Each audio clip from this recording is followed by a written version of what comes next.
Wait. I hear something ominous in the wind. Oh! This must be another one of those sounds that only you can hear. As sketchy as that whole thing seems, you did put it to good use when we were chasing down that vision thief at Beto's tournament, so... Now I'm picking up a strong scent in addition to the sound. It's right around here somewhere.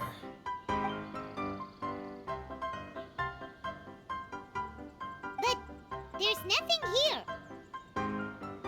It's gone now, but I can still sense the direction it left in. It felt very much like that ancient presence in Inazuma, the remnants of the Tatarigami. Indeed, but this unexpected spring of inauspicious energy may prove to be of benefit to our investigation. We should remain vigilant and approach slowly.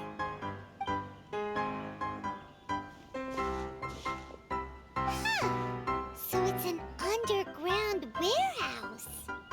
The force is definitely coming from down below. The source of the Tatarigami energy has long since left this place, but the residue it left behind still hasn't dissipated completely. Judging from the concentration, I would have to conclude that the Tatarigami source resided here for a very long time. Mrs. Nagato said her husband used to hang around the warehouse by himself a lot. It could well be that he was already under the influence of Tatarigami energy at that time. From what I've been told, Tatarigami does not turn all upon whom it preys into violent monsters, but most will develop a stubborn streak upon being exposed to the Tatarigami's unfulfilled will. Their interests become fanatical obsessions. Mr. Nagato had an interest in collecting to begin with. The influence of Tatarigami could explain why he became an obsessive hoarder, amassing more and more possessions, even as he put himself in grave debt. So what should we do now? Go down and take a look? Step back. I'll open the door and take a look inside.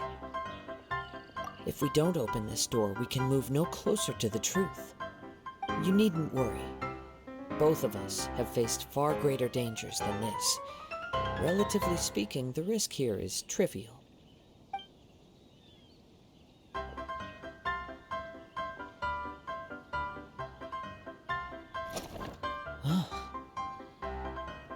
What's down there? Everything's buried in debris. I can't see anything. It looks like the fire caused a cave-in, reducing the entire warehouse to rubble. That was too scary! Paimon was so sure that the warehouse boogeyman was about to jump out at us! All we can do now is keep searching in the direction that the Tatarigami energy's source left this place. Two ordinary humans, entangled with the Tatarigami. I fear much. Yes, let's go. If nothing else, it's vital that we find out where this Tatarigami energy is coming from. Quiet your mind and focus on what you sense around you. Perhaps you too will perceive its ominous presence in the wind.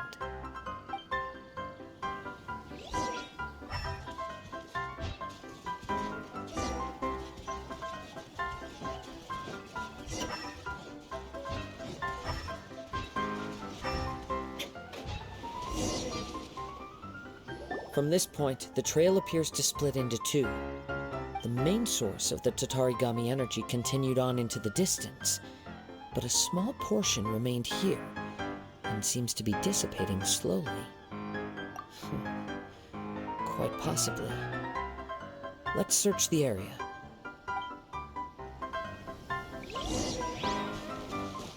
Whoa!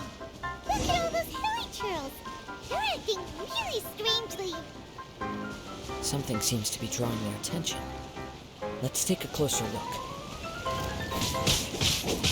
Shine down! I'll protect us!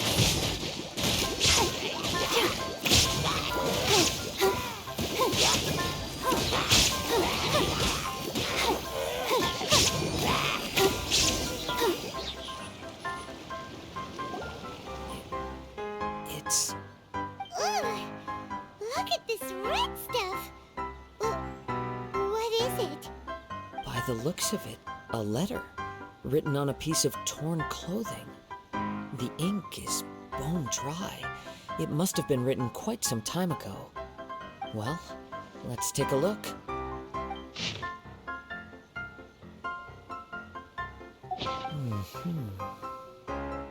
According to this letter, a conflict arose because Ame no Yuya wanted to seize a blade belonging to Mr. Nagato. Yuya started the fire that destroyed the warehouse and wounded Mr. Nagato in the fight. Mr. Nagato kept chase as long as he could, eventually stopping here to write this letter when his strength gave out. So, where is he? He was not only mortally wounded, but also under the heavy influence of Tatarigami. Add to that the fact that its aura seems to have attracted a horde of monsters, and I'm afraid he may no longer be with us. Whatever traces there may have been of his fate beyond after this point, they've since been disturbed by the hilly churls. There's nothing more for us to find here. Yes, right now we need to uncover some more important truths. If Ame no Yuya is attacking other people indiscriminately, then the longer we take to find him, the more people risk meeting the same tragic end. Right, so let's get moving. I wouldn't be surprised if he, too, fell prey to the influence of the Tatarigami. For a practitioner of the martial arts, the easiest desire to inflame would be their pursuit of further power and skill. All the clues that at first seemed disparate and disconnected, it seems that now we know the thread that runs between them. I have a hypothesis that, if it's correct, not only explains the series of events leading to the two men's disappearance, but also zeroes in on the attacker's identity. Wait, you figured it out? So these two cases are connected after all? I believe so. But it's something of an outlandish idea. I will only be able to confirm my suspicions once we've met him in person. On with the search. We must stay vigilant. At any point now, we may find ourselves in danger.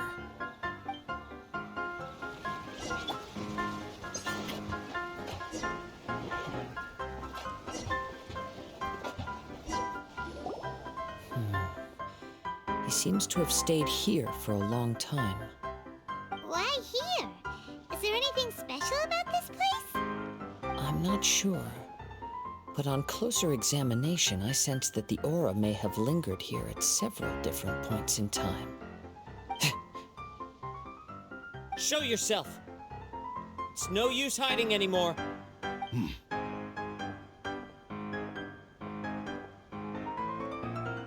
Kaedehara Kazuha. It's you, at last. Aha! So it is the same guy from before! What's your problem, huh? What could you possibly have against Kazuha? Indeed, there should be no enmity between us. If it is Ame no Yuya that stands before us. But what if instead of facing Ame no Yuya, we are in fact facing the blade in his hand? Now that you mention it, it is giving off a strange light. Whoa, whoa! Surely you don't mean... Are you serious? Tatarigami energy often lodges itself within physical objects, then works to subtly affect any living organisms in its vicinity. The blade has resided in Mr. Nagato's warehouse for many years, affecting his state of mind, and more recently using the sale as a means to affect, or rather as a means to occupy, Ame no Yuya's body. You're sharper than I thought. You've already deduced the truth of the matter. Many, many years ago, I was forged by a famed bladesmith of the Ishin tradition. I was his pride and joy. In me, he placed all his hopes and dreams. As a descendant of the Kaedehara clan, you should be able to guess our greatest regret. I presume it has something to do with the Raiden Gokaden. Indeed. At that point in time, he failed to live up to the Raiden Shogun's expectations. In the end, all he could do was to flee the nation by sea on a ship bound for Snezhnaya. He was a bladesmith of great renown, a master of his craft. There was nothing that he could not accomplish. All he needed was more time and a little faith. And sure enough, in the end, he achieved what he had set out to do. All of his life's work, his wisdom, his skill, it culminated in his creation of me. He not only bestowed upon me the greatest of strength, but also endowed me with a consciousness of my own. In her conceit, the Raiden Shogun lost not only the single most perfect blade in the entire world, but also an irreplaceable achievement in the art of blade forging. So, swords can become conscious and control people? The people of the time in which I was born never believed I had that kind of power. They saw me as a mere blade, a sharp and well-crafted one, but in all other respects an ordinary weapon. But that gave me the opportunity to take action. After the death of my creator, I decided to leave Snezhnaya and began my long quest to return to the distant land of Inazuma. Moving from one person to the next, I controlled the minds of countless hosts along the way, each bringing me one step closer to my ancestral home. I seek but one thing: to face the full force of the Raiden Shogun's blade and prove my power, the might of Ishin art. Ah, so Amenoma Yuya was not your first victim. Tell me, what happens to those you've possessed when you've finished using them? My hosts? Who cares what happens to them? They are but tools that serve my mission. When they got tired, or injured, or unusable, I hopped to the next one in line. All I needed them for was to take me back to Inazuma. You're awful. After I returned to Inazuma, I decided to bide my time in Nagato's warehouse until Amenoma Yuya handed himself over to me on a silver platter. At long last, I'm approaching my journey's destination. By Amenoma Yuya's body, I have found you, and by your hand, I shall defeat the Raiden Shogun. Kaedehara Kazuha, you stood against the Raiden Shogun's Muso no Hitotachi. There can be no other to serve as my host for what is to come. Now, give your body over to me!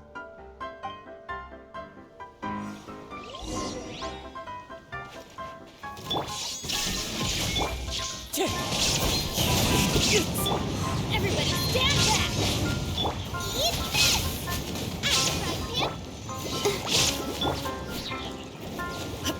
Join me and sever that divine light! Do not stand in my way, or I will strike you down too! Your bluff's fooling no one! You've lost! Lost? I can never lose. It is this body that has reached its limit, nothing more. Even if you defeat me here, the one who falls will not be me, but this man. He is but a puppet that can be replaced. I can take a new vessel at will. The end result is the same. I will end this wretch's life before you can lift a finger. And even if I were to lose my physical form, it is but a small setback. My consciousness shall endure. By any means necessary, and any medium available, I shall return and fulfill my destiny! Your fighting style. It is indeed the forms of Ishin art. But from your movements, I sense only hatred and arrogance, as well as a thinly veiled mania and despair. Really? You can tell all that just from his moves? As I've mentioned before, the forms of Ishin art convey the user's thoughts and feelings. Since the blade is currently possessing Amenome Yuya's body, its movements express the innermost thoughts of the blade. If you ask me, the mania is probably due to your desperate, single-minded ambition. You believe I am your only hope. Are you trying to claim that I am helpless without you? On his deathbed, he passed to me all of Ishin Art's secrets. The little that you know barely scratches the surface. In that regard, why would I ever need your help? Because all of that is in the past. I've been wondering why you've not caused more trouble in all the years that you've been in Inazuma. If you are indeed a cursed blade that can possess its owner. Now that I've seen inside your mind, everything finally makes sense. You weren't biding your time. You were trapped. After all the time that's passed, you have grown weak. To the point that you are now unable to acquire a new host without making physical contact. Oh, that's right. Paimon remembers now. Mr. Nagato had a habit of never touching his collectibles. Only when Mr. Nagato witnessed his wife's distress and decided to sell his collectibles did you finally have an opportunity to reach out to Amenome Yuya and make your escape. What of it? Well, that brings me to my second point. There's a despair in you that is so strong it threatens to overwhelm you. You were determined to fulfill your maker's ambition, whatever the cost. But this ambition is too grand and too heavy for you to bear. Each step you have taken has come at a great cost. I think you realized your limitations long ago. The more you clenched your teeth and pressed forward, the greater your fear of losing everything you had achieved grew, and the more you wished to run from the truth. But the way I see it, what began as an ambition has long since become a delusional fantasy. What would you know about any of this? I'm just one step away from achieving my goal. You returned to Inazuma to prove the unparalleled brilliance of Ishin art. But to make this arduous journey, you committed countless atrocities and showed a blatant disregard for human life. Even if you were to sever that divine light, is this truly the outcome that your maker would have desired? You... Sure, you inherited the secrets of Ishin art. But even as you made your journey to honor this legacy, you treated the ones who wielded you as mere tools to do your bidding. How could you possibly unleash the full potential of Ishin art when you act in perfect discordance with the principle of harmony between a blade and its bearer? Silence, you blabbering fool! I must achieve my goal. This was his life's dream, and the very purpose for which I was brought into being. I will concede that you are most perceptive. You see my predicament clearly. But you also underestimate my resolve. And you should face reality. Easy for you to say. Facing reality offers me nothing. I have no need of anything that would stand in my way. Not hesitation, not self-reflection, and certainly not your so-called reality.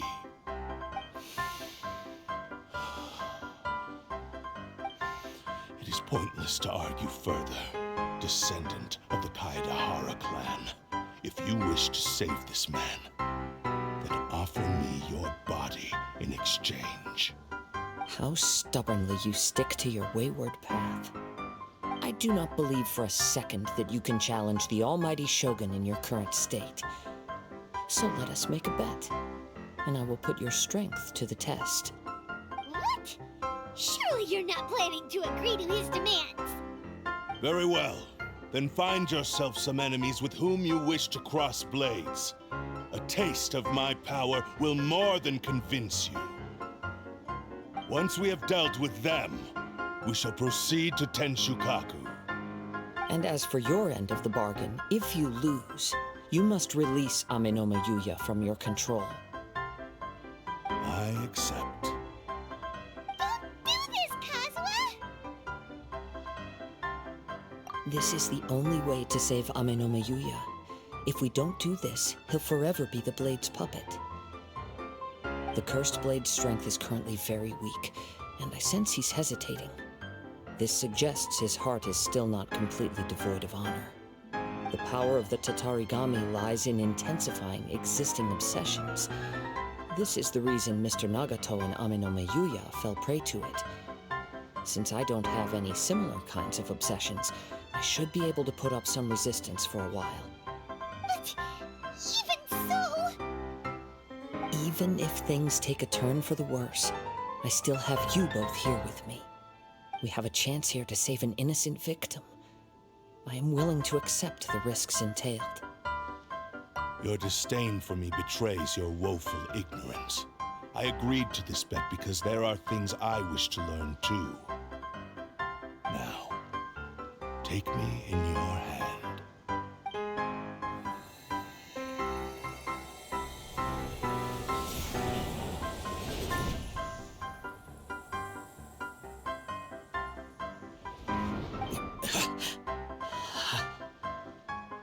Kazuha?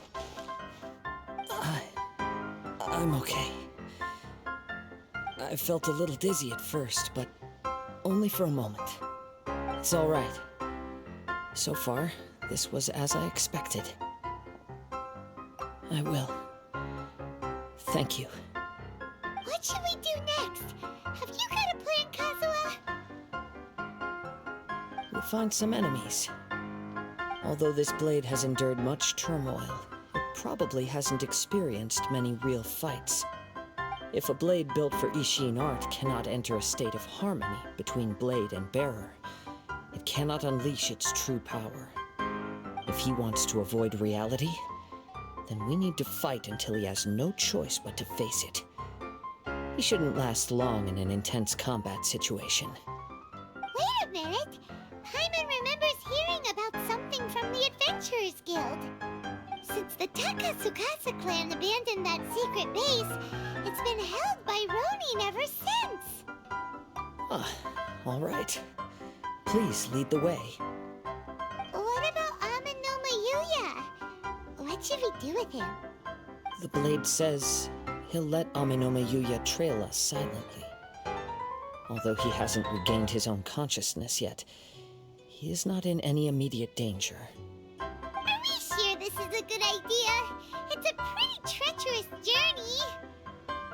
Okay, fine. Just be careful.